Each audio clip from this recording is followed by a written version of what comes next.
Hello everyone, मेरा नाम पूजा मालविया है और मैं आपका स्वागत ऑनलाइन पढ़ाई पर करती हूँ। आज के इस वीडियो में हम सॉल्व करने वाले हैं अपना सेट नंबर 5। इससे पहले आपको 4 सेट्स मिल चुके हैं और अभी भी आपने 4 सेट्स नहीं देखा है तो जाकर देख लीजिए। वहां हमने साइंस के क्वेश्चंस को सॉल्व किया है और ये क्वेश्चंस आपको आपके अपकमिंग एग्जाम जो कि बीपीएससी का TRE 3 है, चाहे वो प्राइमरी लेवल हो, चाहे वो 6 to 8 लेवल हो, चाहे वो 9 to 10 लेवल हो, आपको वो क्वेश्चंस बहुत हेल्प करेंगे क्योंकि वहां हमने सिर्फ क्वेश्चंस को नहीं सॉल्व किया है, हमने उससे रिलेटेड कंटेंट भी पढ़ा है, उसका प्रॉपर एक्सप्लेनेशन मैंने उसमें दिया है। आप तब समझेंगे जब आप वीडियो को देखेंगे, तो वो वीडियो आपके लिए बहुत इंपॉर्टेंट है आपके साइंस के कंटेंट को प्रिपेयर करने के लिए।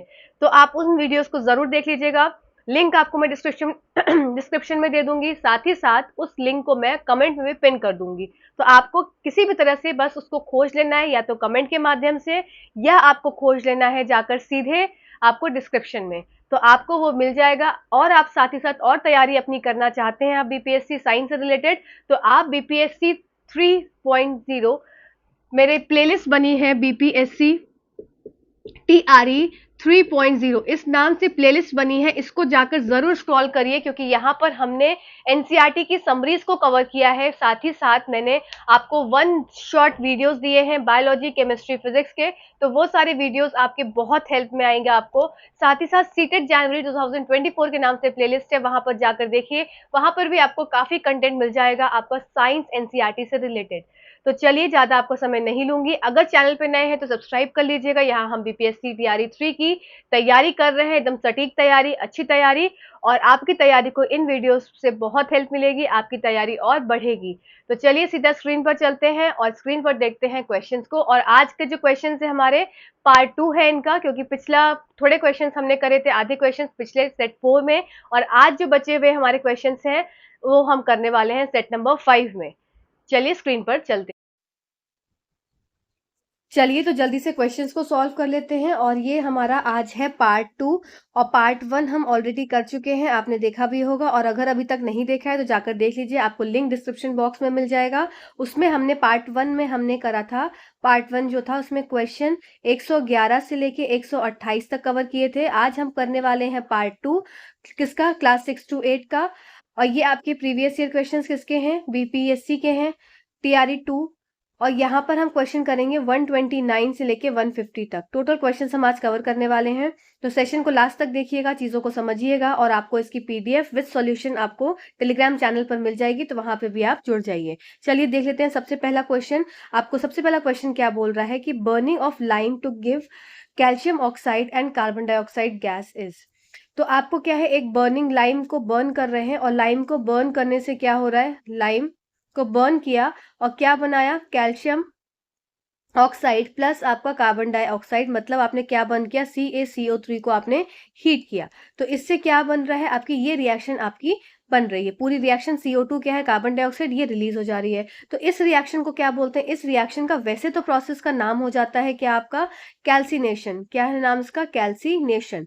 पर आपको कैल्सिनेशन वर्ड तो कहीं नहीं दिख रहा है, तो आप दूसरा वर्ड खोजेंगे। क्या खोजेंगे, आप देख सकते हैं, आप इसमें कैल्शियम कार्बोनेट है, कैल्शियम कार्बोनेट एक कंपाउंड आपको दिख रहा है, और ये कंपाउंड टूट के क्या बन रहा है, कैल्शियम ऑक्साइड और कार्बन डाइऑक्साइड।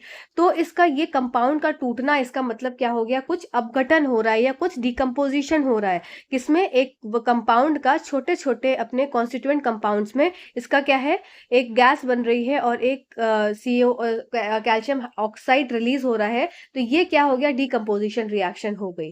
ठीक है, तो चलिए आइए, इसका आंसर क्या हो जाएगा हमारा, बी, अपघटन प्रक्रिया। इसको मैंने प्रॉपर यहाँ पे इसी फॉर्म में लिख भी दिया है, this process is called calcination. इस प्रक्रिया का नाम होता है कैल्सिनेशन। पर कैल्सिनेशन एक इक्वेशन क्या हो जाएगी, ये कैल्शियम कार्बोनेट है आपका, कैल्शियम कार्बोनेट, और ये किसमें, कैल्शियम ऑक्साइड और कार्बन डाइऑक्साइड गैस रिलीज हो रही है। और इस केमिकल रिएक्शन में जो कैल्सिनेशन की प्रक्रिया है वो कहीं नहीं दी है, तो डिकम्पोजिशन पे आप इसका आंसर टिक कर देंगे। ठीक है, चलिए अगले क्वेश्चन की तरफ चलते हैं। अगला क्वेश्चन है, a solution reacts with crushed egg shell to give a gas that turns lime water milky. देखिए, इसमें 2 रिएक्शंस आपको करनी होती है, रिएक्शन 1 और रिएक्शन 2। रिएक्शन 1 में हम देखेंगे कि कैसे कार्बन डाइऑक्साइड गैस बन रही है और इस क फिर जो बनी कार्बन डाइऑक्साइड गैस है, इसको कैसे हम लाइम वाटर टेस्ट में यूज़ करेंगे, ठीक है? ये बहुत इंपॉर्टेंट होता है, ये standard test of lime water standard test of carbon dioxide कहा जाता है लाइम वाटर वाला। तो ये रिएक्शन बहुत इंपॉर्टेंट है, एनसीईआरटी क्लास 8th की रिएक्शन है, ठीक है? तो चलिए आइए देख लेते हैं इसको। तो सबसे पहले आपको ये पता होना चाहिए कि एगशेल क्या होता है, जो आपका अंडे के छिलके के साथ मतलब एक घोल कुचले हुए अंडे के छिलके के साथ प्रतिक्रिया करके एक गैस देता है जो चूने के पानी को दूधिया बना देता है। घोल शामिल है, इसमें किस चीज का घोल होगा? क्या आप NaCl के साथ रिएक्शन कराएंगे कि LiCl के साथ या HCl के साथ?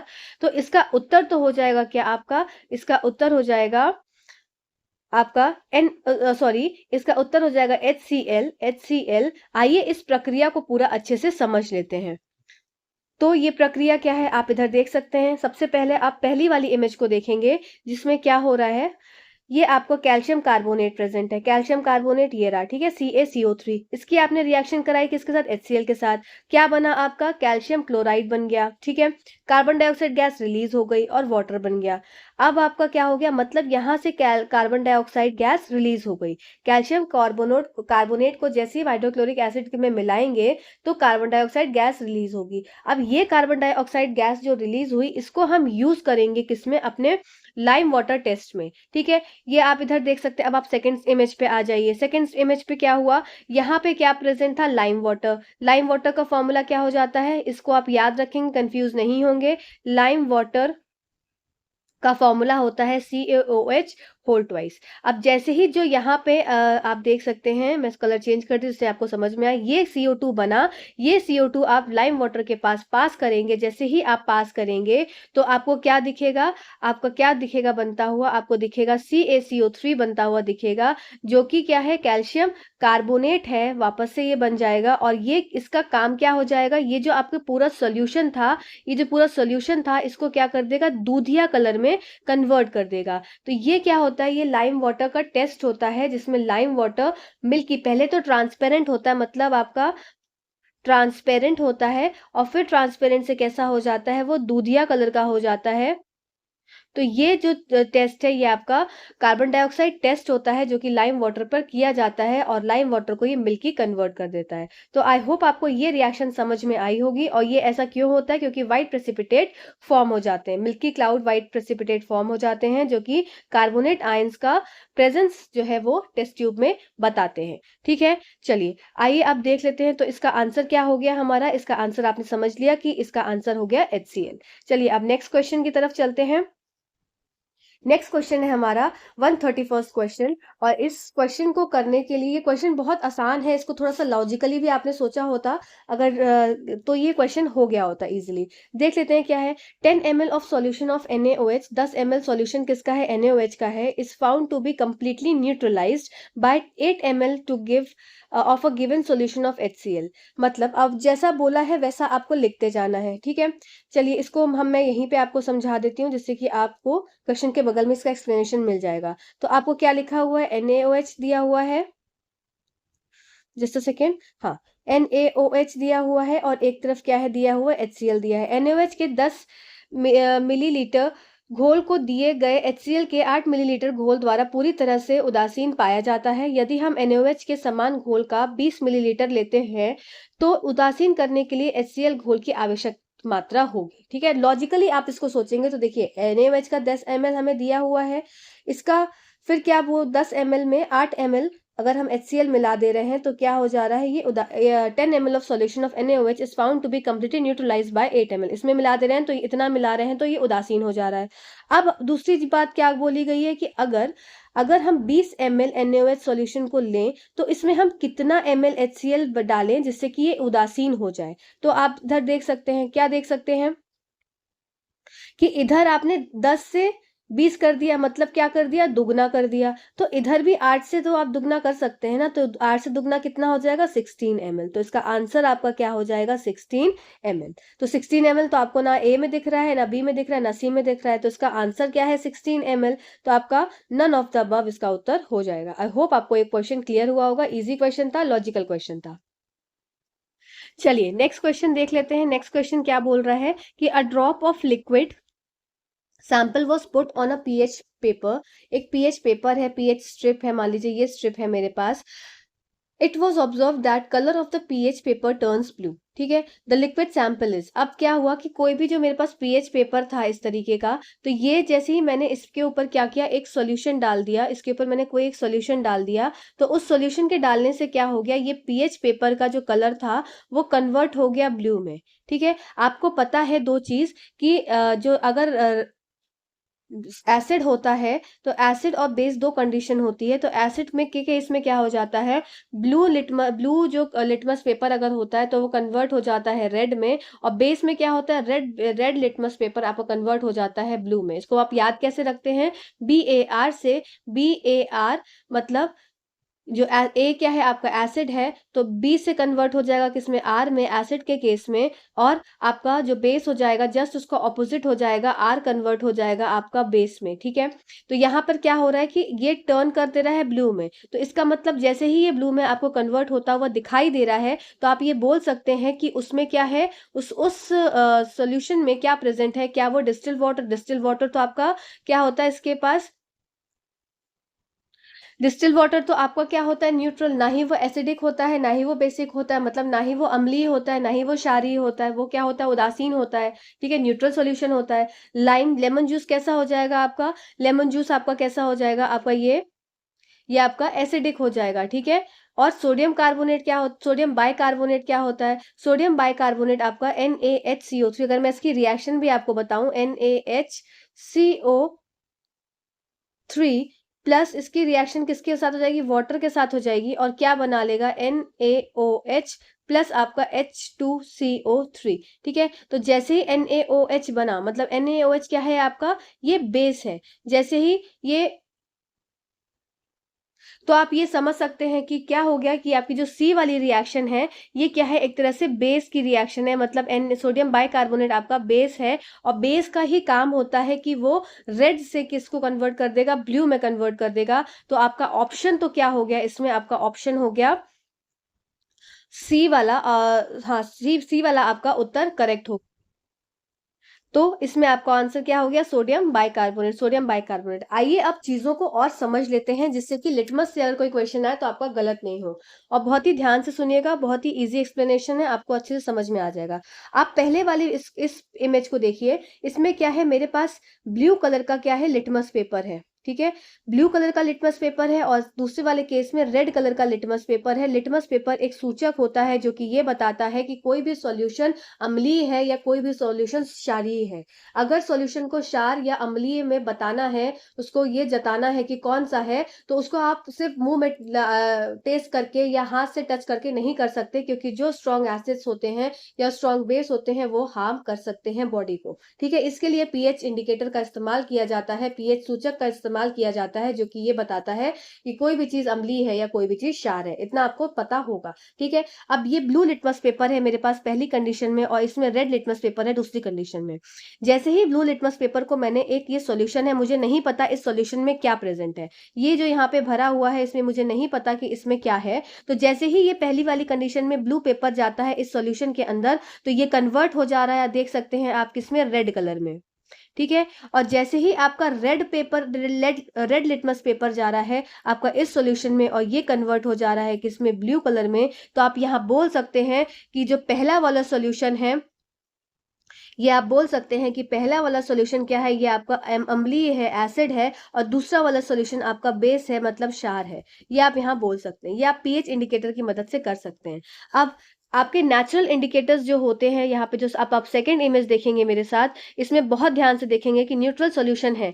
आपको दो तरह की पीएच स्ट्रिप्स दिख रही होंगी, एक लाल रंग की और एक आपको बैगनी कलर की। ठीक है, जब लाल रंग की स्ट्रिप दिख रही है, अब न्यूट्रल सॉल्यूशन है, तो इसमें लाल रंग किसमें रहेगा, लाल रंग में ही रहेगा। ब्लू कलर जो होगा, जो ब्लू कलर में ही रहेगा। इस वाले को आप बहुत ध्यान से समझेंगे, क्योंकि इससे क्वेश्चन बहुत आते हैं। ठीक है, अब दूसरा वाला केस आपने देखा जिसमें एसिड है, एसिड है जिसमें आपको आपको वही मिला कि एक आपको रेड स्ट्रिप मिली और एक आपको पर्पल स्ट्रिप मिली।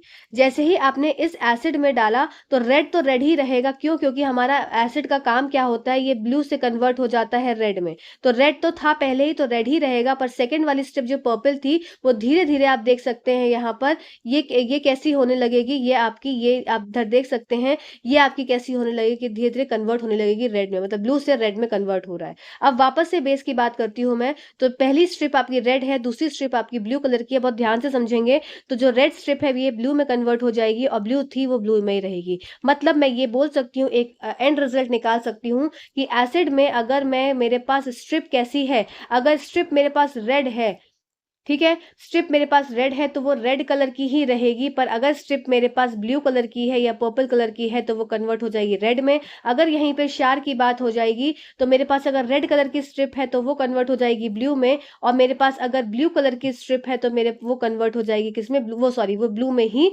रहेगी। आई होप ये पॉइंट्स आपको यहाँ पर क्लियर हो गए होंगे। चलिए आइए अगले क्वेश्चन की तरफ आप चलते हैं। नेक्स्ट क्वेश्चन हमारा बोल रहा है विच acid is present in tomato. तो देखो टोमेटो, ये आपको ना एक टेबल, एक चार्ट आपको एनसीईआरटी बुक में देखने को मिलता है, और ये क्लास 8 की एनसीईआरटी, क्लास 10 की एनसीईआरटी, दोनों एनसीईआरटी बुक में आपको चार्ट अलग अलग तरीके के दिए हुए हैं। और ये चार्ट बहुत इंपॉर्टेंट है आपको एग्जाम पॉइंट ऑफ व्यू से याद करने के लिए। एक चार्ट तो मैंने इसमें इंक्लूड किया है और एक चार्ट आप खुद अपने से देखेंगे, नहीं तो मैं आपको यहाँ पे समझा दे रही हूँ, मैं आपको यहाँ बता दे रही हूँ, आप चिंता मत करिएगा, ठीक है? आप बस चिंता मत करिएगा, आप चैनल से जुड़े रहिए, आपको चीजें अच्छे से समझ में आती रहेंगी, ठीक है ना? चलिए अब क्या बोल रहे हैं इसमें, देखो, और टोमेटो, टोमेटो को कैसे लिखते हैं, टोमेटो, ठीक है? तो ओ ओ आपको सुनाई दे रहा है, ओ ओ, ठीक है? जैसे ही आपको ओ ओ सुनाई देगा आप तुरंत आ जाएंगे ओ ओ ऑक्सैलिक एसिड, ओ ओ ऑक्सैलिक एसिड। याद करने का तरीका जिससे एग्जाम में आप कंफ्यूज नहीं होंगे, टोमेटो ओ ओ ओ, ऑक्सैलो ओ ओ ओ। तो आपको इससे याद हो गया कि आपको टोमेटो में कौन सा प्रेजेंट है एसिड, ऑक्सैलिक एसिड, ठीक है? चलिए, याद करने का तरीका था, बस चाहे आपको हंसी आए चाहे कैसे भी आपको याद करना है। सिट्रिक एसिड, आपको सिट्रिक एसिड कितने भी सिट्रस फ्रूट्स हो गए, ठीक है, तो इसमें क्या प्रेजेंट होता है आपका सिट्रिक एसिड। जैसे कि आपका क्या हो गया, इसमें आप क्या क्या बोल सकते हैं, मैं इसको आपको इस कलर से दिखाती हूँ जिससे कि आपके पास नोट रहे। सिट्रिक एसिड आपका किस में हो जाएगा, लेमन में हो जाएगा, ऑरेंज में हो जाएगा, ठीक है, जितने भी सिट्रस फ्रूट है। लैक्टिक एसिड आपका किस में प्रेजेंट होता है, मिल्क में, ठीक है, या कर्ड में।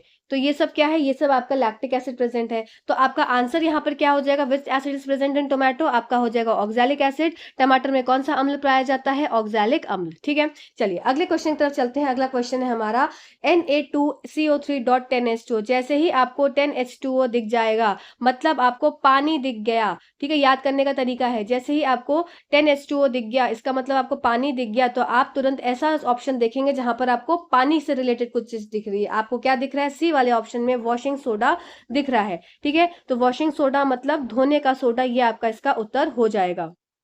बेकिंग सोडा का आपका फॉर्मूला क्या हो जाएगा, इन दोनों का फॉर्मूला आपका हो जाएगा NaHCO3, ठीक है?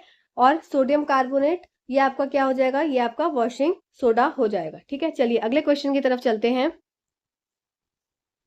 उससे पहले आइए देख लेते हैं इसको। ये चार्ट बहुत इंपॉर्टेंट है, ये आप इसमें आप वेरी इंपॉर्टेंट लगा लीजिए, क्योंकि इससे हर साल कहीं ना कहीं किसी ना किसी एग्जाम में क्वेश्चन देखने को मिल जाता है, ठीक है? तो आप इस चार्ट को जरूर याद करेंगे, अच्छे से याद करेंगे। आइए मेरे साथ इसको सबसे पहले याद करिए। सबसे पहले बात करती हूँ एसिटिक एसिड। एसिटिक एसिड आपको किसमें प्रेजेंट होता है, विनेगर में होता है। फॉर्मिक एसिड आपका एंटस्टिंग में होता है, ठीक है? सिट्रिक एसिड में सिट्रस फ्रूट होगा जो मैंने भी आपको बताया। Lactic acid curd. Oxalic acid एक तो आपने देखा किसमें, आपका टोमेटो, और दूसरा आपका हो जाएगा स्पिनिच। तो आपको ये दो एग्जाम्पल्स के याद रखने हैं।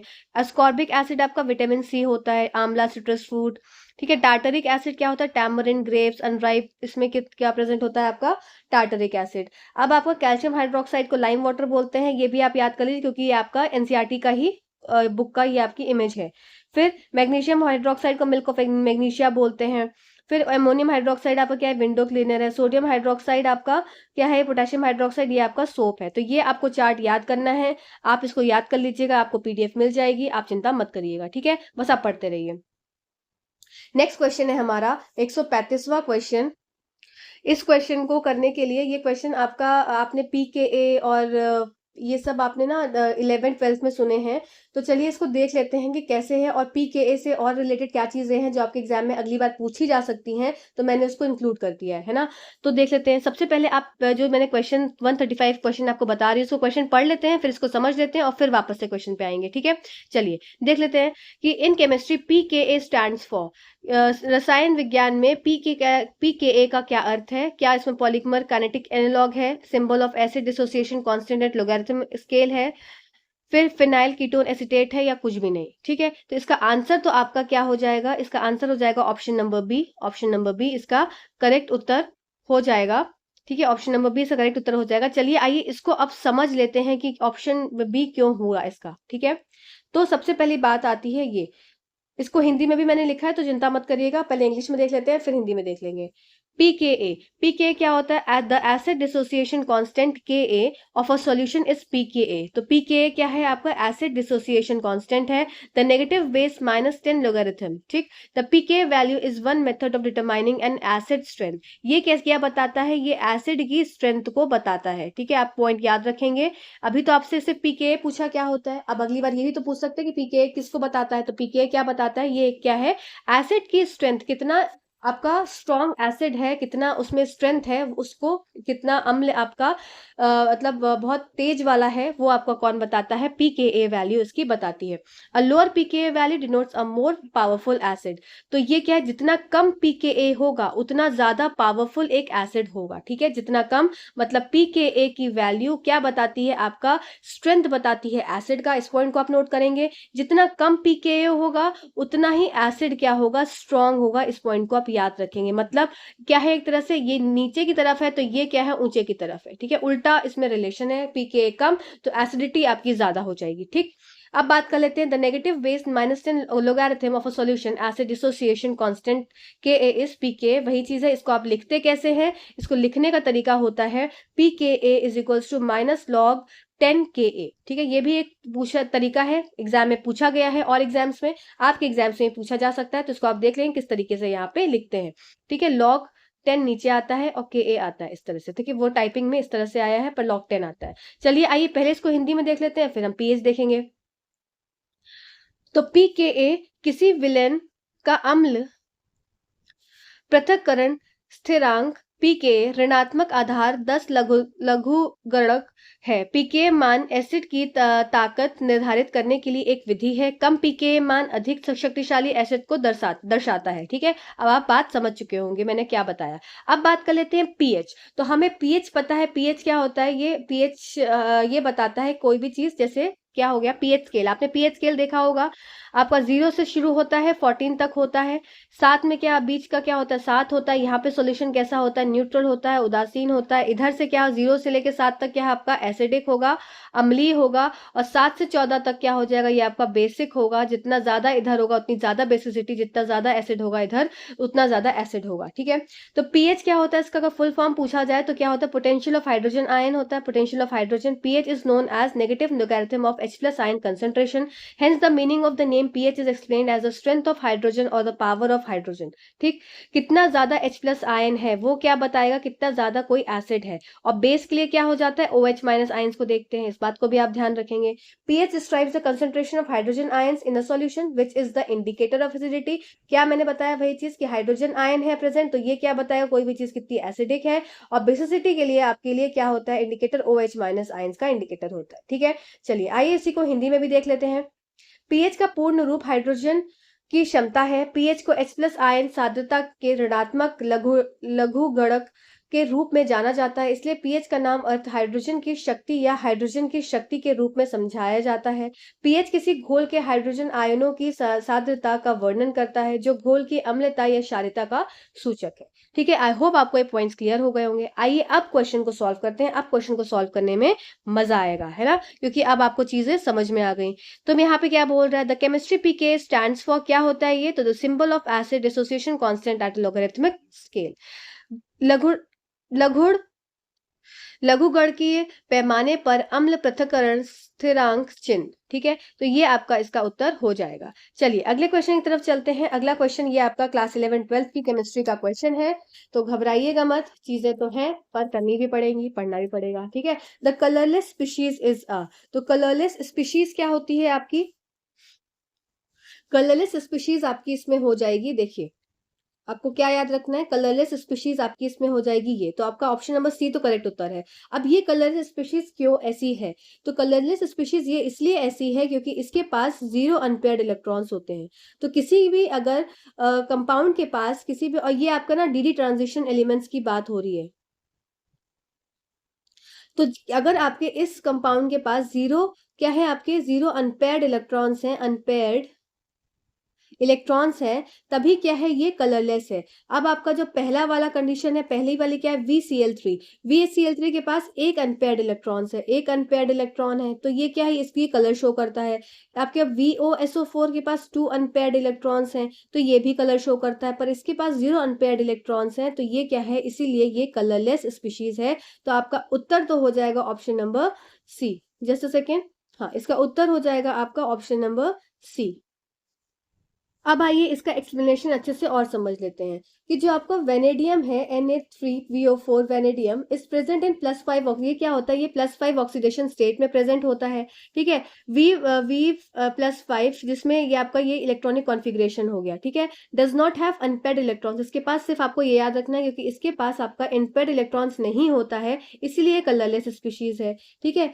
अब ये आप इसका रीजन समझ लेंगे। Species having incompletely field D orbitals also have unpaired electrons in D orbitals and hence be coloured. जो भी आपके डी ऑर्बिटल्स की बात यहाँ हो रही है, अगर इनमें अनपेयर्ड इलेक्ट्रॉन्स हैं तो ये कलर्ड स्पीशीज होंगे। पर ऐसी स्पीशीज हैविंग कंप्लीटली फिल्ड और वेकेंट डी ऑर्बिटल्स, अगर जैसे ये आपका एक शेल, एक ऐसा बॉक्स होता है, इसमें आपका ऐसे अगर ये दोनों प्रेजेंट है तो ये क्या है, कंप्लीटली फिल्ड है। पर अगर इसमें ऐसे प्रेजेंट है, एक है, तो ये आपका इनकम्प्लीटली फिल्ड है, ठीक है। Does not have any unpaired electrons, तो ये क्या हो जाएगा, कलरलेस स्पीशीज हो जाएगी, ठीक है। इसका बहुत डिटेल एक्सप्लेनेशन आपको 11th क्लास के बुक में आपको देखने को मिलेगा, अभी आपके लिए इतना ही काफी है, ठीक। चलिए अगले क्वेश्चन की तरफ चलते हैं। अगला क्वेश्चन है हमारा, which metal is a part of a German silver. तो यहाँ पर आ जाते हैं आपके एलॉयज से क्वेश्चन। तो मैंने सारे एलॉयज मोस्ट इंपॉर्टेंट जितने आपके एग्जाम्स में अभी तक पूछे गए हैं और वन डे एग्जाम्स में, मैंने सारे यहाँ पे इंक्लूड कर दिए हैं, तो इसमें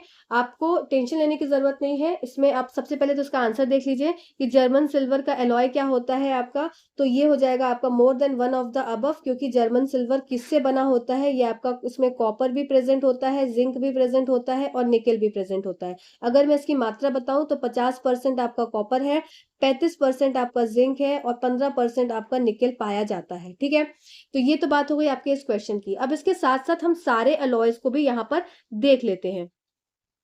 तो आइए, तो सबसे पहली बात होती है कि एलॉय होता क्या है। तो alloy is a substance formed from combination of, just a second, हाँ, it is form from combination of 2 or more metals, या तो 2 मेटल्स से बनता है एलॉय, मतलब एलॉय क्या है, ये प्योर नहीं होता, इसमें ये मिक्सचर होता है 2 मेटल्स का, या किसी मेटल और अदर मेटल, या तो मेटल होगा, मेटल मेटल से बन के बन रहा है, या मेटल नॉन मेटल से बन रहा है, ठीक है। तो ये the properties exhibited by alloys are often quite different from the properties of individual components. अभी खुद सोचिए, जर्मन सिल्वर में किससे किससे बना था आपका, कॉपर, जिंक और निकेल से बना था, तो इसमें तीनों की प्रॉपर्टी आई होगी ना, ऐसा तो नहीं किसी एक इंडिविजुअल की प्रॉपर्टी आई होगी। तो ये क्या हो गया, ये आपका अलॉय हो गया, जो कि आपका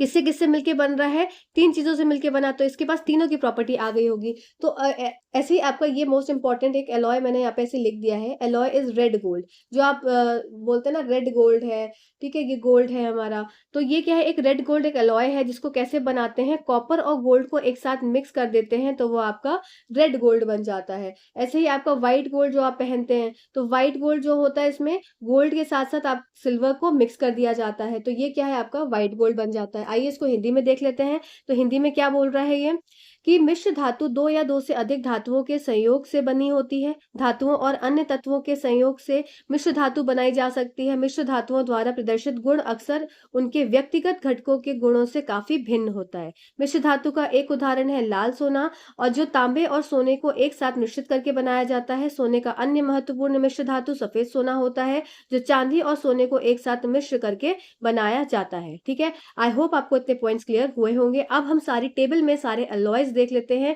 जो मोस्ट इंपॉर्टेंट अलॉयज आपके एग्जाम पॉइंट ऑफ व्यू से हैं। मैंने सारे यहाँ पर इंक्लूड कर दिए हैं। ठीक है, मोस्ट इंपॉर्टेंट स्लाइड है, इसमें मैं लिख दे रही हूँ मोस्ट इंपॉर्टेंट। जब आपको पीडीएफ मिलेगी तो आप इसको प्लीज याद कर लीजिएगा। ठीक है, जिसमें स्टील आपसे बहुत बार पूछते हैं, स्टील, स्टेनलेस स्टील। फिर सोल्डर आपसे पूछा जाता है, ये टिन और लेड से बनता है। फिर ब्रॉन्ज आपका ये देखिए सीबीजेड बाइक होती है ना। ठीक है, सीबीजेड आपका बाइक होती है, तो सीबीजेड से आप ब्रास याद रखेंगे। फिर बीटीसी करके आते हैं लोग अपना टीचिंग एग्जाम देने, तो बीटीसी से आप कैसे याद रखेंगे? बी से ब्रॉन्ज हो गया, टी से आपका टिन हो गया, एसएन है पर एसएन को ही टिन बोलते हैं ना, टिन हो गया। सी से आपका कॉपर हो गया। ये दो याद करने का तरीका मैंने इसी तरह से मैं याद करती हूँ अपनी चीजों को। फिर आपका क्या, जर्मन सिल्वर आपका देखो एग्जाम में पूछा गया था। फिर आपका ऐसे नाइक्रोम भी पूछा जा सकता है। ठीक है, नाइक्रोम बहुत इंपॉर्टेंट है। ड्यूरेलियम बहुत इंपॉर्टेंट है एग्जाम पॉइंट ऑफ व्यू से। कॉन्स्टेंटेंट बहुत इंपॉर्टेंट है। तो ये जो सारे रिपीटेड है, most of the repeated one day exam से पूछे जाते हैं, वही मैंने यहाँ पर इंक्लूड करा है। तो इसको आप जरूर देख लेंगे एक बार। मैं इसको रब कर देती हूँ जिससे कि पीडीएफ आपको साफ सुथरी मिले। ठीक है ना, चलिए नेक्स्ट स्लाइड पे चलते हैं। नेक्स्ट स्लाइड है हमारी, अब क्या है, Coles electrolyte method can be. अब कोल्स इलेक्ट्रोलाइट मेथड जो होता है, इसको आइए समझ लेते हैं, तब इसके ऊपर चलते हैं। तो कोल्स इलेक्ट्रोलाइट मेथड क्या होता है? तो आपको ये कोल्ब थे, उन्होंने यही मेथड निकाला था, इसलिए इसका नाम भी डल गया इनके मेथड पे। Electrolysis of concentrated aqueous solution of sodium or potassium salts of fatty acids yields alkenes at anode. देखो क्या हो रहा है यहाँ पे, ये आपको रिएक्शन दिख रही है, CH3COONA। इसकी जब क्या हो रही है, इलेक्ट्रोलिसिस हो रही है, तो क्या बना रहा है, इथेन बना रहा है, और आपका NaOH निकल जा रहा है और हाइड्रोजन रिलीज कर रहा है। तो कोल्ब की जो रिएक्शन होती है वो सोडियम के साथ ही इसकी रिएक्शन होती है। तो कोल्ब का जो रिएक्शन होता है वो हमेशा किसके साथ होता है? सोडियम सॉल्ट के साथ ही कराया जाता है। ठीक है, तो आपका सबसे पहला क्या है, जो मैंने आपको यहाँ रिएक्शन बताई थी, तो ये क्या है आपका, यहाँ पे आप देख सकते हैं, ये जो है ये आपका सोडियम एसीटेट है। ठीक है, क्या है ये आपका सोडियम एसीटेट है। ठीक है, ये सोडियम एसीटेट की जब आपने वाटर के साथ रिएक्शन करा, इलेक्ट्रोलिसिस कराया, तो आपका क्या बन गया, इथेन बन गया और सोडियम हाइड्रोक्साइड रिलीज हो गया। ठीक है, तो इसके हिसाब से आपका आंसर क्या हो जाएगा इसमें, कि Kolb method can be applied on. तो किस पे अप्लाई कर सकते हैं? क्या आप इस पे बी वाले ऑप्शन पे कर सकते हैं कि सी पे कर सकते हैं? नहीं, तो आप सिर्फ ए वाले ऑप्शन पे इसको अप्लाई कर सकते हैं, क्योंकि हमेशा सोडियम पे ही इसका एप्लीकेशन दिखाई देता है। ठीक है, कोल्ब रिएक्शन अब आपको समझ में आ गई होगी। चलिए अगली स्लाइड पे चलते हैं। अगली स्लाइड है हमारी नेक्स्ट क्वेश्चन, मतलब the main site of photosynthesis in a cell of a leaf is. Photosynthesis की मेन साइट मतलब पत्ती की कोशिकाओं में प्रकाश संश्लेषण का मुख्य स्थान है। तो क्या होता है मुख्य स्थान? क्या माइटोकॉन्ड्रिया होता है? तो माइटोकॉन्ड्रिया तो power house of a cell होता है। साइटोप्लाज्म क्या होता है? तरल पदार्थ होता है जो भी सेल के अंदर होता है। ठीक है, तो ये इसका उत्तर हो जाएगा आपका ऑप्शन नंबर सी, आपका हरित लवक। इसके अंदर क्या होता है? It is a site of photosynthesis. आइए अब हरित लवक को अच्छे से समझ लेते हैं कि हरित लवक क्या है। ठीक, चलिए, तो मैंने प्रॉपर यहाँ पे प्लास्टिक्स वगैरह पूरा अच्छे से आपको एक्सप्लेन कर दिया है, जिससे कि आपको दिक्कत ना हो आपके अपकमिंग एग्जाम में। देखिए प्लास्टिक क्या होता है? डबल मेम्ब्रेन ऑर्गेनेली होती है। ठीक है, जो कि प्लांट्स में पाई जाती है। पहली बात, आपसे एग्जाम में पूछते हैं कि प्लास्टिक एनिमल में प्रेजेंट होती है क्या, तो आपका उत्तर हो जाएगा नहीं, प्लास्टिक्स एनिमल में नहीं प्रेजेंट होती है। Plastids are responsible for manufacturing and storing food. Plastids का काम क्या होता है? ये फूड को स्टोर करने में और फूड को बनाने में मदद करती है। ठीक है, इसका ये काम होता है, वेरी इंपॉर्टेंट। दे हैव, उनके पास पिगमेंट होता है जो कि आपका फोटोसिंथेसिस में यूज होता है।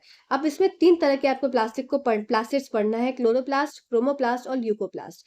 ल्यूकोप्लास्ट आपका कलरलेस प्लास्टिड होता है। ठीक है, कलरलेस होता है। क्रोमोप्लास्ट आपका कलर को चेंज कर सकता है। क्लोरोप्लास्ट आपका ग्रीन कलर का होता है। आइए सब इसको देख लेते हैं एक एक बार करके सारे। तो सबसे पहला जो आपका आता है क्लोरोप्लास्ट। क्लोरोप्लास्ट आपको मेन क्या चीज याद रखनी है, ये आपका site for synthesising of food और प्रोसेस ऑफ फोटोसिंथेसिस में ये मदद करता है। आप इसको अच्छे से पढ़ लीजिएगा जो इसमें लिखा हुआ है। ठीक है, फिर दूसरी बात क्रोमोप्लास्ट की आती है। तो क्रोमोप्लास्ट क्या है? पिगमेंट देता है किसको? प्लांट्स को। आपको पिगमेंट देता है, साथ ही साथ ये फ्लावरिंग जो भी कलर, फ्लावर में जो कलर होते हैं, लीव्स में, फ्रूट्स में जो कलर होते हैं, वो क्यों प्रेजेंट होते हैं कलर, वो प्रेजेंट होते हैं बिकॉज ऑफ द क्रोमोप्लास्ट। ठीक है, क्लोरोप्लास्ट, ये वेरी इंपॉर्टेंट लाइन है, मोस्ट इंपॉर्टेंट आप इस पे लगाएंगे कि क्लोरोप्लास्ट जब कन्वर्ट हो जाता है किसमें, क्रोमोप्लास्ट में, क्लोरोप्लास्ट कन्वर्ट्स इनटू क्लोरोप्लास्ट जब क्या होता है, मेच्योर हो जाता है। तो chromoplast have carotene pigments that allow different colours that you see in leaves and fruits. ठीक है, the main reason for the different colour is for the attracting the pollinators. ये क्यों होता है, जिससे कि पॉलिनेटर्स जो आपके इंसेक्ट्स हैं वो इसमें अट्रैक्ट हो पाए, इसलिए आपने देखा होगा फूल फल के कलर्स क्या होते हैं, बहुत ज्यादा कलरफुल होते हैं, इसीलिए ये क्लोरोप्लास्ट की क्रोमोप्लास्ट, सॉरी क्रोमोप्लास्ट की वजह से, क्रोमो मतलब कलर, क्रोमो से ही आप समझ सकते हैं, क्रोमो मतलब, क्रोमा मतलब कलर, तो ये किसके लिए रिस्पॉन्सिबल होता है, कलर के लिए रिस्पॉन्सिबल होता है। क्लोरोप्लास्ट क्या है, कन्वर्ट हो सकता है किसमें, क्रोमोप्लास्ट में, ये बात भी आप याद रखेंगे। क्लोरो आपका कन्वर्ट हो सकता है किसमें, क्लोरो क्रोमोप्लास्ट में। ठीक है, नेक्स्ट बात आ जाती है किसकी, ल्यूकोप्लास्ट की। ल्यूकोप्लास्ट नॉन पिगमेंटेड होते हैं, कलरलेस होते हैं। ल्यूकोप्लास्ट ये किसमें, नॉन फोटोसिंथेटिक पार्ट्स में पाए जाते हैं, जैसे कि रूट हो गया, जहां पर आपका फोटोसिंथेसिस की प्रक्रिया नहीं हो रही है वहां पर आपके ल्यूकोप्लास्ट पाए जाते हैं। ये क्या काम होता है, they act as a storage shed for starch, lipids and proteins depending on the need of a plant, they are mostly use for converting amino acids and fatty acids. ये वेरी इंपॉर्टेंट है, इन सारे points को एक बार आप और पढ़ेंगे। Main क्या पढ़ना है, क्लोरोप्लास्ट आपका साइट फॉर फोटोसिंथेसिस है। क्रोमोप्लास्ट में आपके कलर्स होते हैं जो कि फ्लावरिंग, एजिंग और लीव्स, फ्रूट, इन सब में होता है प्रेजेंट। क्रोमोप्लास्ट की वजह से पॉलिनेशन में मदद होती है।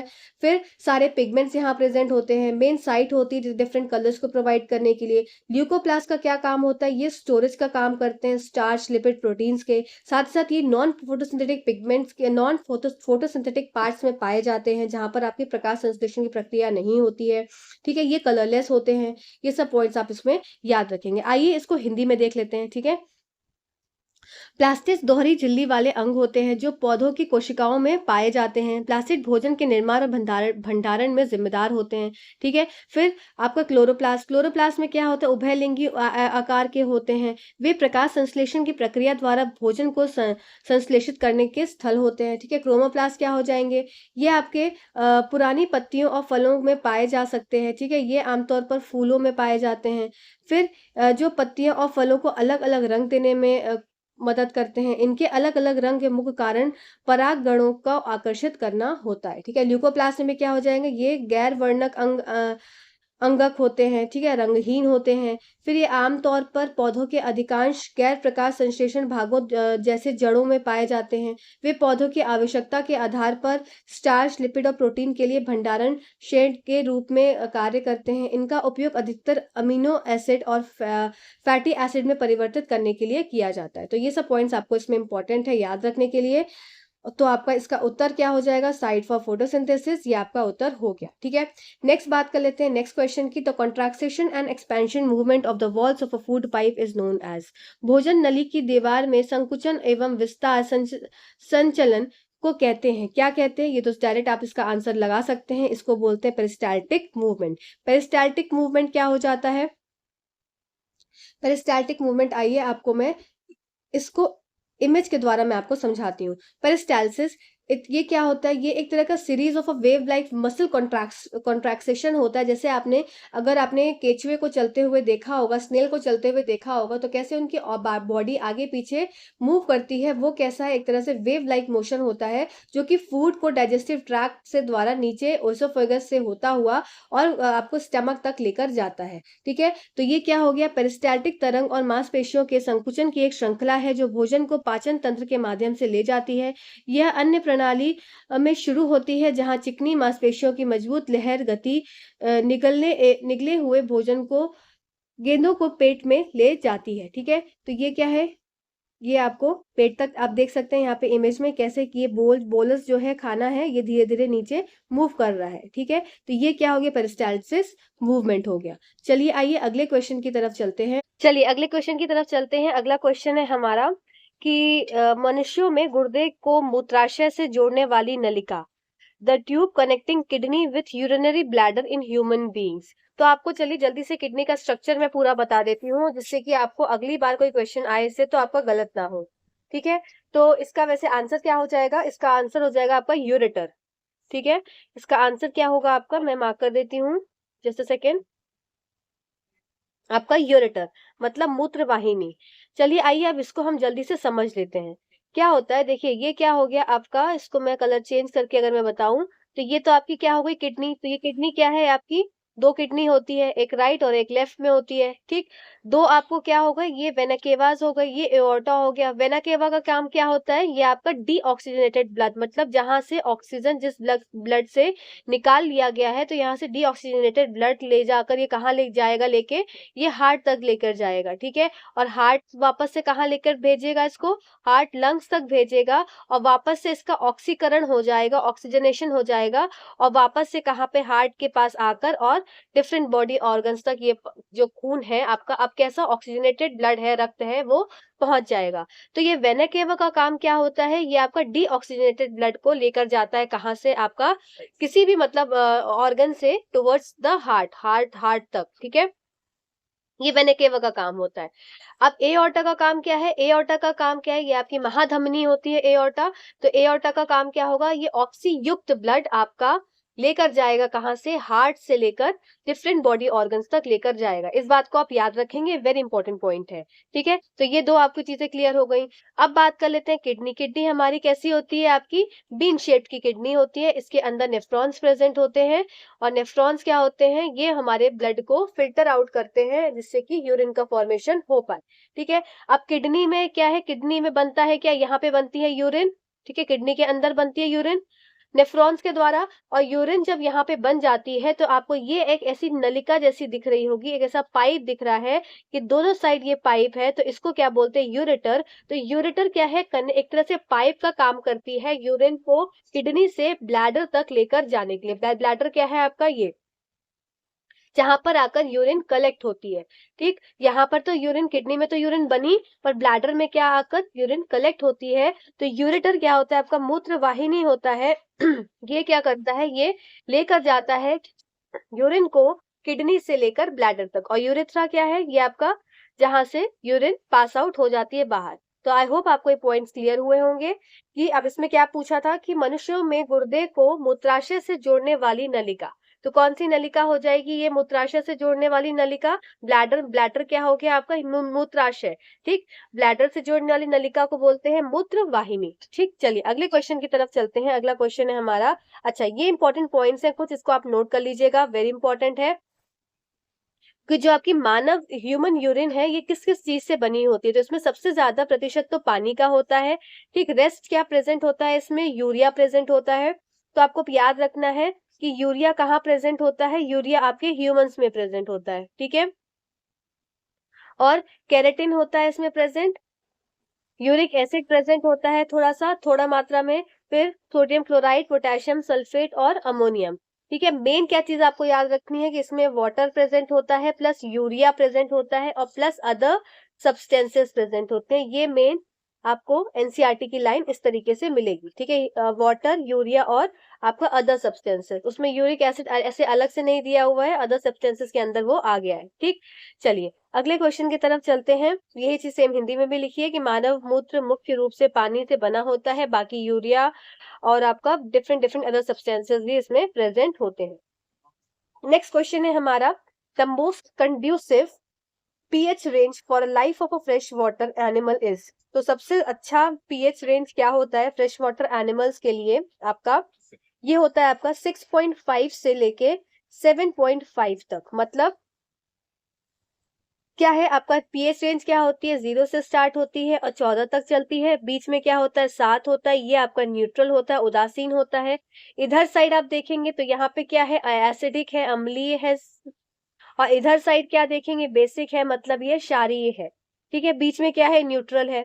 अब आपका मोस्ट कंड्यूसिव अलवड़ जलीय पौधों एवं जानवरों के जीवन के लिए सबसे उपयुक्त परास सीमा क्या होगी, ठीक है? सबसे उपयुक्त आपको पीएच रेंज बतानी है फ्रेश वाटर एनिमल्स की।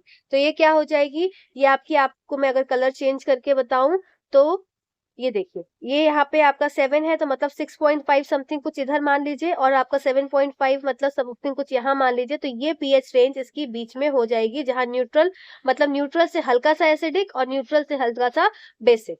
तो ये इसकी पीएच रेंज हो जाएगी, इसको आपको याद रखनी है। ठीक है, चलिए अगली स्लाइड पे चलते हैं। अगली स्लाइड पर आपको इसको अच्छे से मैंने पूरा एक्सप्लेन कर दिया है, तो आइए चलिए देखते हैं। जैसे से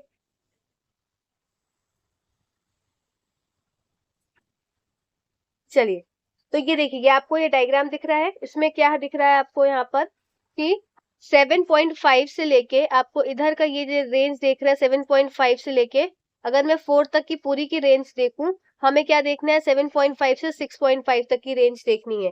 तो इसमें आपको क्या है, सारे जो आपको फ्रेश वाटर एनिमल्स हैं वो सब देखने को मिल रहे हैं। अब इसमें एग्जैक्टली आपसे स्पेसिफाई करके नहीं पूछा जाएगा कि कौन सा किसमें रहता है, आपको सिर्फ मेन क्या याद रखना है कि इसके बीच की पीएच मैंने इमेज लगा दी है, जिससे कि आपके दिमाग में रहे कि सारे फ्रेश वाटर एनिमल्स कौन कौन से हो सकते हैं ये सब। तो ये सारे आपके 7.5 से 6.5 के बीच की रेंज में रहते हैं।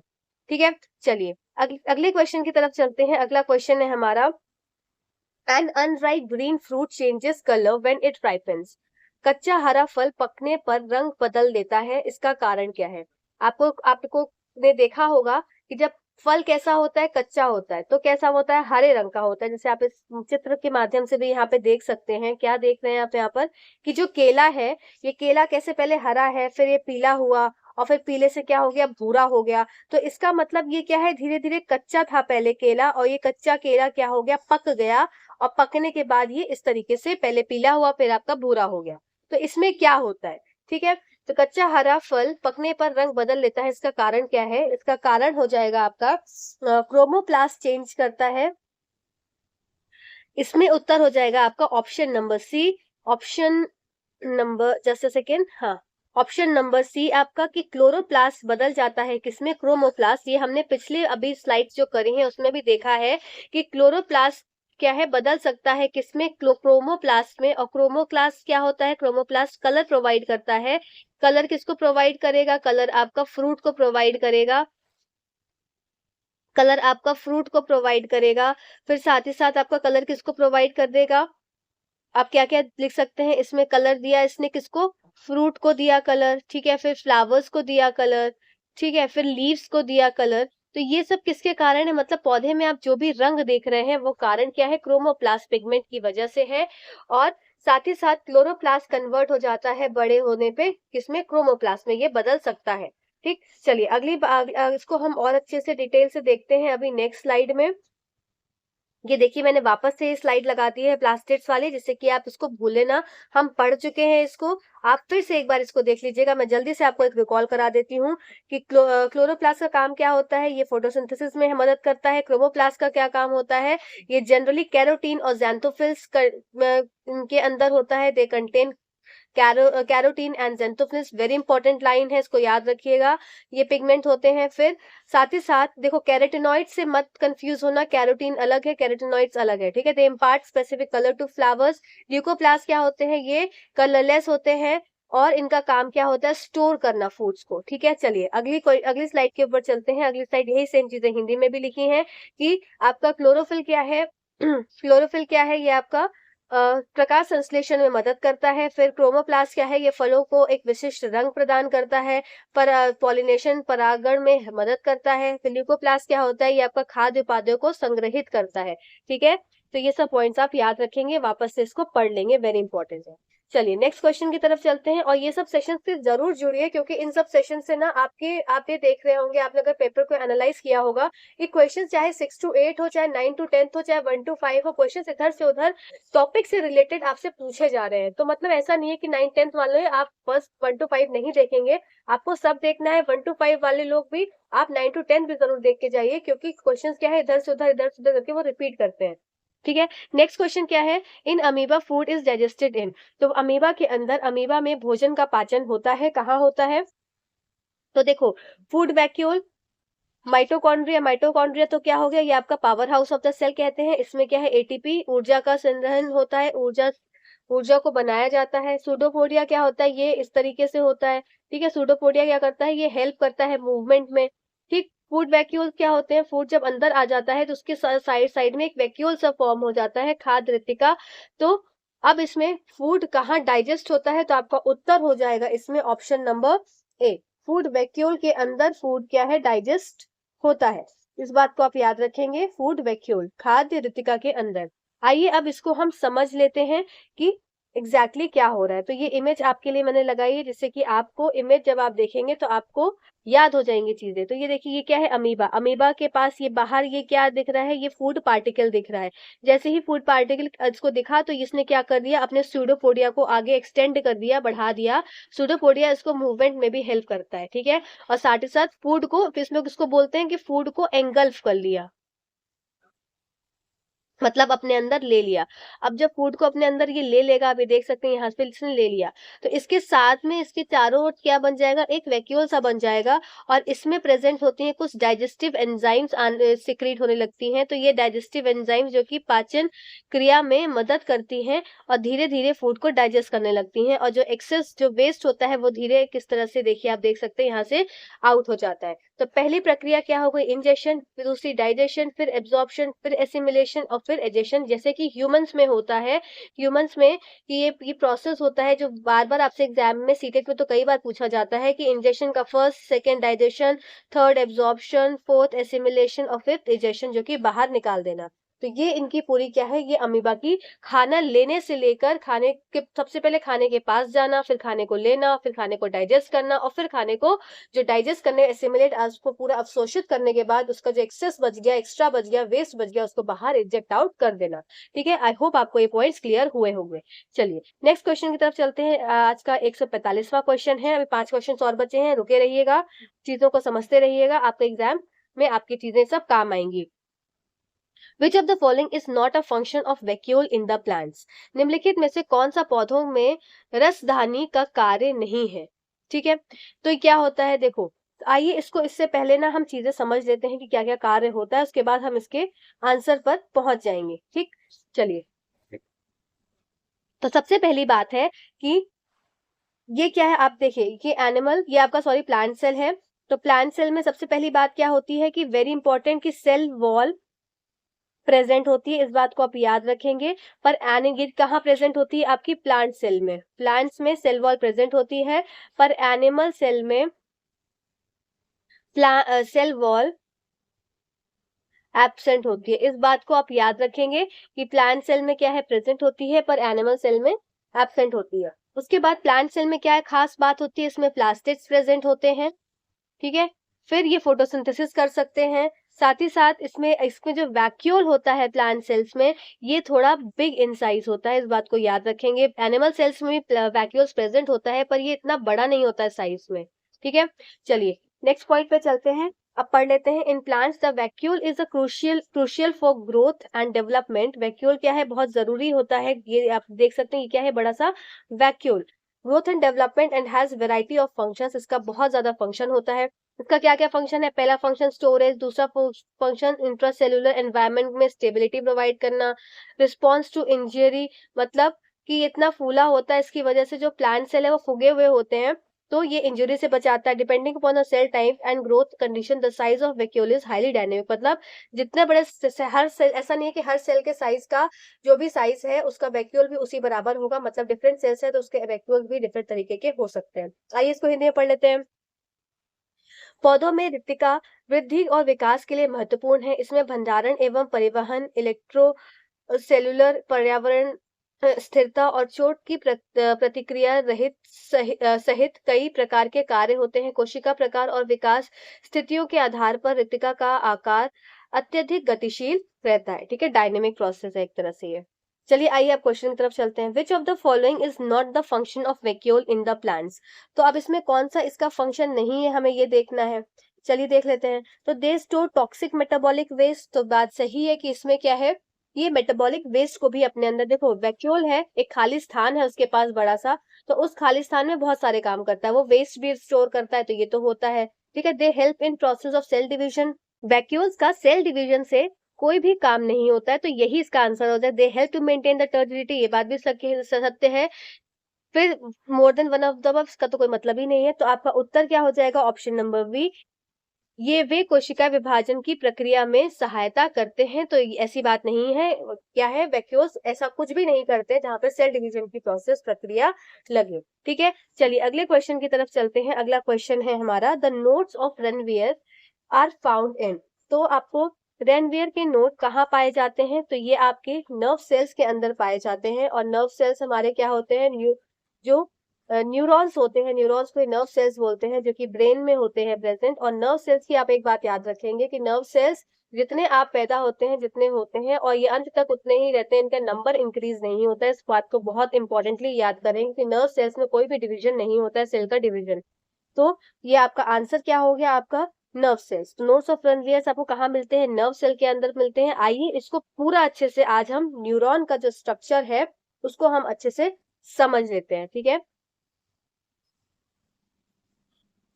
देखो, nodes of Ranvier are the gap. आप अब यहाँ पे ध्यान से देखेंगे कि मैं क्या बताने की कोशिश कर रही हूँ।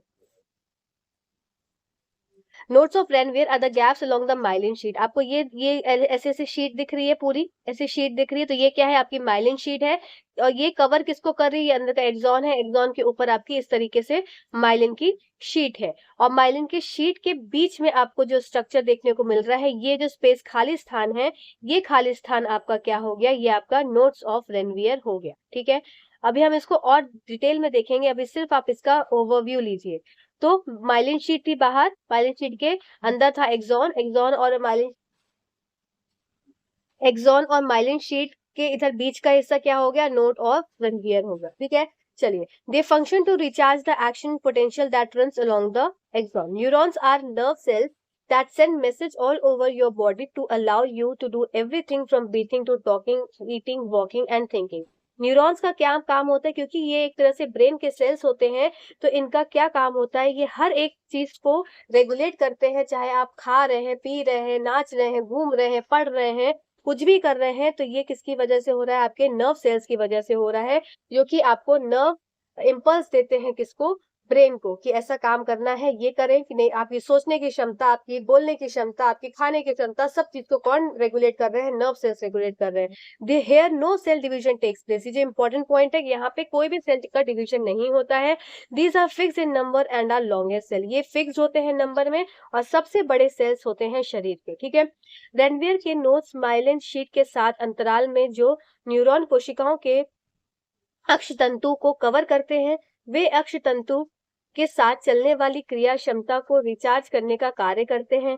न्यूरॉन तंत्रिका कोशिकाएं हैं जो आपको सांस लेने से लेकर बात करने, खाने पीने, चलने और सोचने तक सब कुछ करने की अनुमति देने के लिए आपके पूरे शरीर में संदेश भेजती है, ठीक है। चलिए, ये पॉइंट्स आपको क्लियर हुए होंगे, और ये हमारा न्यूरॉन का स्ट्रक्चर है, ये न्यूरॉन का स्ट्रक्चर। आइए इसको डिटेल स्ट्रक्चर और देख लेते हैं। अभी तो मैंने सिर्फ आपको नोट्स ऑफ रणवीर इस स्लाइड में बताया, अब मैं इसको पूरा एक्सप्लेन करती हूँ आपको प्रॉपरली। अब आप यहाँ देख सकते हैं कि आपका सबसे पहला क्या है, देखिए सबसे पहला आपका क्या है इसमें, ये आपको डेंड्राइट्स देखने को मिल रहे हैं। तो ये जो आपको ये बाहर बाहर ऐसे कुछ कुछ दिख रहे हैं, तो ये आपके क्या हैं? ये आपके डेंड्राइट्स हैं।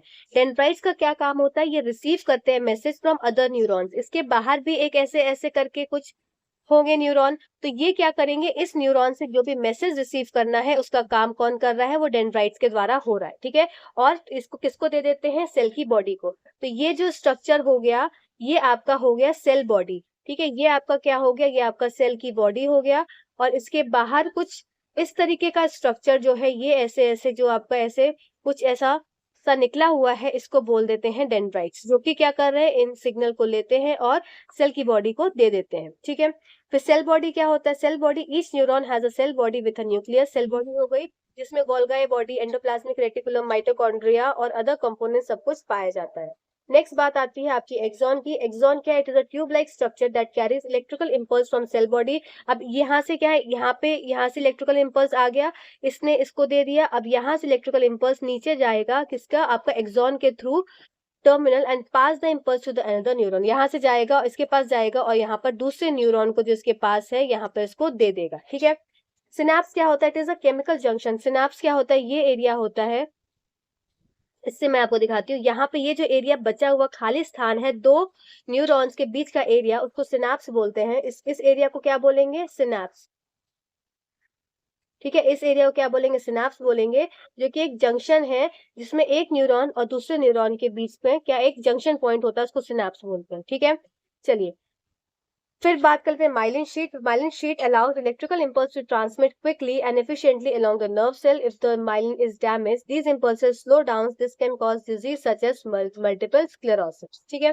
माइलिन शीट का काम क्या होता है कि ये जो आपके ऊपर इधर साइड में आपने माइलिन शीट देखी, ये जो माइलिन शीट है ये इधर वाली, तो ये क्या करती है, ये इलेक्ट्रिकल इम्पल्स को बहुत ही क्विकली ट्रांसमिट करती है. अगर ये क्विकली ट्रांसमिट ना करे तो कोई भी अगर मान लीजिए इमरजेंसी हो गई तो आपके ब्रेन तक वो इन्फॉर्मेशन बहुत स्लो जाएगी और आपके साथ कोई भी इंजरी हो जाएगी. तो इसलिए माइलिन शीट का काम बहुत ज्यादा इंपॉर्टेंट हो जाता है. ठीक है, यही सारे पॉइंट्स मैंने हिंदी में भी लिखे हैं कि डेंड्राइट्स क्या होती हैं. ये शाखा जैसी संरचनाएं हैं जो अन्य न्यूरॉन से संदेश प्राप्त करती हैं और कोशिका शरीर तक संदेशों के प्रसारण की अनुमति देती है.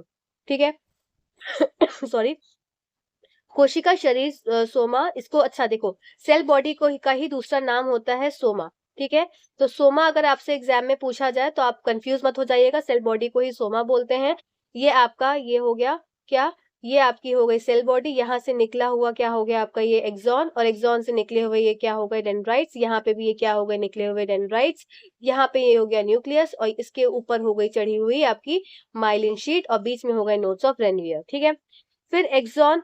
एक्सॉन एक ट्यूब जैसी संरचना है जो कोशिका शरीर से विद्युत आवेग को एक्सॉन टर्मिनल तक ले जाती है, जो आवेग को दूसरे न्यूरॉन तक पहुंचाती है. ठीक. फिर है हमारा अंतर्ग्रथन.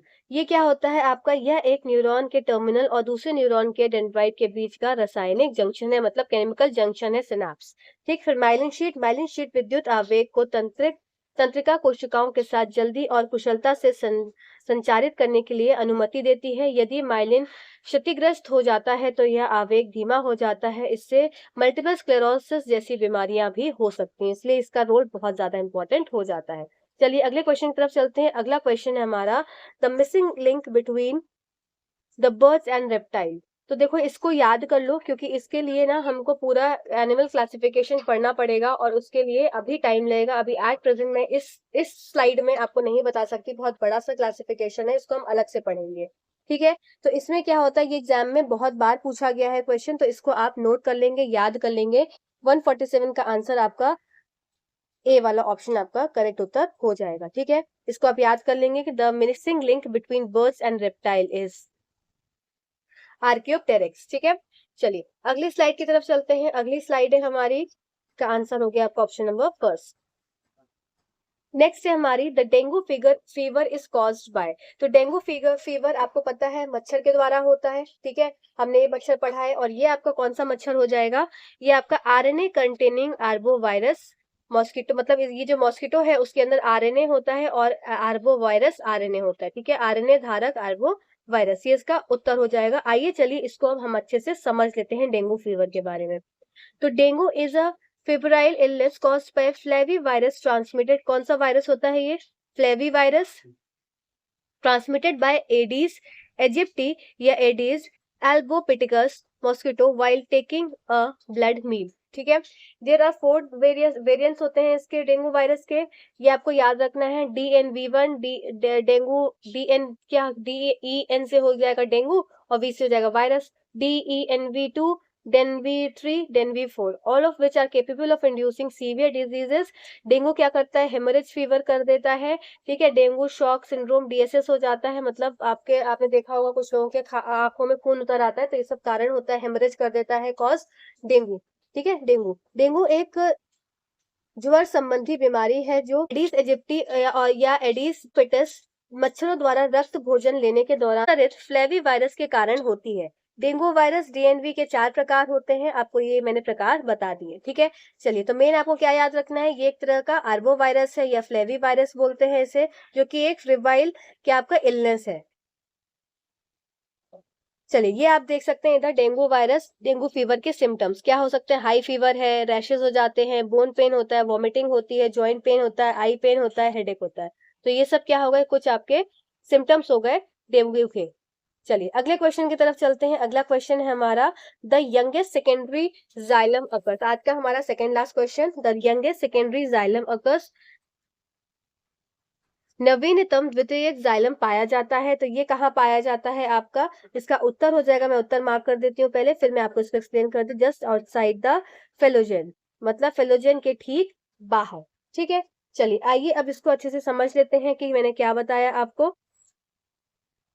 तो जो सेकेंडरी जाइलम होता है, सबसे पहले आप चीजों को समझ लीजिए क्या होता है। देखिए क्या होता है, जैसे आपने देखा होगा कि जितना ज्यादा पेड़ पुराना हो जाता है तो कुछ आप अगर पेड़ को कटा हुआ देखें तो कुछ इस तरह की रिंग्स आपको देखने को मिलती है। तो ये जितनी ज्यादा रिंग्स होंगी उसके हिसाब से इसकी एज को पता पता लगाया जा सकता है कि कितना ज्यादा जो वृक्ष है वो पुराना है। देखो अंदर वाली क्या होती है, अंदर वाली आपकी रिंग जो होती है ये पुरानी होती है, ठीक है, पुरानी होती है। और जितनी ज्यादा बाहर आती जाएगी रिंग उतनी ज्यादा क्या होती जाएगी, नई नई, मतलब जितनी ज्यादा रिंग्स आपको दिखने को मिलेंगी बाहर, वो क्या है, वो नई रिंग्स है, न्यू रिंग्स है। तो ये नए रिंग्स जो होती हैं इसी को बोल देते हैं क्या, ये आपकी सेकेंडरी जाइलम होती हैं ये, ठीक है। तो बाहर वाली क्या हो जाती है, सेकेंडरी जाइलम, जो कि नई रिंग्स उत्पन्न हो रही है, अब ग्रो हो रही है, उत्पन्न नहीं हो रही है, ग्रो हो रही है, ठीक है। अब इन रिंग्स को क्या बोलते हैं, तो ये रिंग्स को क्या बोला जाता है, ये रिंग्स को बोला जाता है कैम्बियम, ठीक है। ये क्लास 12th की एनसीईआरटी बुक से आपको दिया गया है। और ये क्या, कैम्बियम का क्या काम होता है, ये हेल्प करता है to detect edge of tree, किसी भी ट्री की कितनी एज है इसको बताने में ये कैम्बियम की मदद ली जाती है। तो आपसे क्वेश्चन में क्या पूछा गया था, आप वापस से क्वेश्चन की तरफ जाएंगे कि the youngest secondary xylem is, तो यंगेस्ट क्या हो जाएगा, यंगेस्ट सेकेंडरी जाइलम कहाँ होगा, अब आप खुद ही बताइए, मैंने आपको जो इतनी देर से बताया कि आपका यंगेस्ट सेकेंडरी जाइलम कहाँ होगा। ये कुछ इस तरीके से रिंग बन रही थी, ठीक है। तो यंगेस्ट सेकेंडरी जाइलम कहाँ हो जाएगा, जो सबसे बाहर स्ट्रक्चर, बाहर एरिया में होगा, मतलब आउटसाइड होगा, ठीक है। अब हम पढ़ लेते हैं इसमें क्या लिखा है। Secondary xylem is a type of a xylem formed from secondary growth, ये कैसी ग्रोथ से हो रहा है, आपकी सेकेंडरी ग्रोथ से हो रहा है, ठीक है। In comparison the first xylem forms during the primary growth, ठीक है। Because of this secondary xylem is related to the lateral growth. अब ये लेटरल ग्रोथ, आपकी दो तरह की ग्रोथ आपने देखी होगी। देखो एक तो ये क्या होता है, ये एपेक्स पे प्रेजेंट होता है कोई टिश्यू, तो ये क्या कर रहा है, ये ऊपर की तरफ बढ़ा रहा है प्लांट को। और दूसरा साथ ही साथ, जस्ट सेकंड, सॉरी रब हो गया, ये अगर मेरे पास एक प्लांट को मैंने सिंपल इस तरीके से दिखाया है, तो अगर कोई भी टिश्यू मेरे पास यहाँ पे प्रेजेंट है, तो यहाँ पे प्रेजेंट होने की वजह से क्या होगा, ये इसको इस तरीके से ऊपर ग्रो होने में मदद करेगा। पर इसी के साथ साथ अगर मेरे पास कोई टिश्यू कुछ इधर प्रेजेंट होगा, जब इधर साइड में प्रेजेंट होगा, तो इसकी वजह से क्या होगा, इसकी इस तने की क्या है, आपकी मोटाई बढ़ेगी। तो ये मोटाई बढ़ने की वजह से क्या हो गया, ये लेटरल ग्रोथ में मदद कर रहा है। तो सेकेंडरी जाइलम का काम क्या है, आपको याद रखना है, is related to lateral growth instead of vertical growth as within the primary xylem, ठीक है। Another difference lies in the type of a cambium that gives rise to them. Primary xylem originates from procambium while a secondary xylem develops from vascular cambium। इसको आपको याद रखना है कि जो primary xylem होता है वो कहाँ से उगता है, वो आपका प्रोकैम्बियम से उगता है,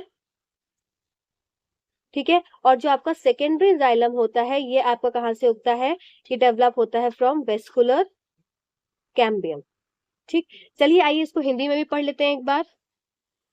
द्वितीय जाइलम, द्वितीय वृद्धि, इसको मैं सब रब कर देती हूँ। द्वितीय जाइलम द्वितीय वृद्धि से बनने वाला जाइलम का एक प्रकार है। इसकी तुलना में पहला जाइलम प्राथमिक विकास के दौरान बनता है, जिसके कारण द्वितीय जाइलम प्राथमिक जाइलम की तरह ऊर्ध्वाधर वृद्धि की बजाय पार्श्व वृद्धि में संबंधित है। एक और अंतर कैम्बियम के प्रकार में निहित है जो उन्हें जन्म देता है। प्राथमिक जाइलम प्रोकैम्बियम से उत्पन्न होता है, जबकि द्वितीय जाइलम संवहनी कैम्बियम से विकसित होता है। आई थिंक अब आपको सारे पॉइंट्स क्लियर हो गए होंगे। चलिए अगले क्वेश्चन की तरफ चलते हैं। अब आप यहाँ देख भी सकते हैं कि सेकेंडरी जाइलम कहाँ है, सेकेंडरी जाइलम आपका ये हो गया, और प्राइमरी जाइलम आपका कहाँ हो गया, अंदर की तरफ हो गया। सेकेंडरी जाइलम आपका बाहर की तरफ होता है, ठीक है।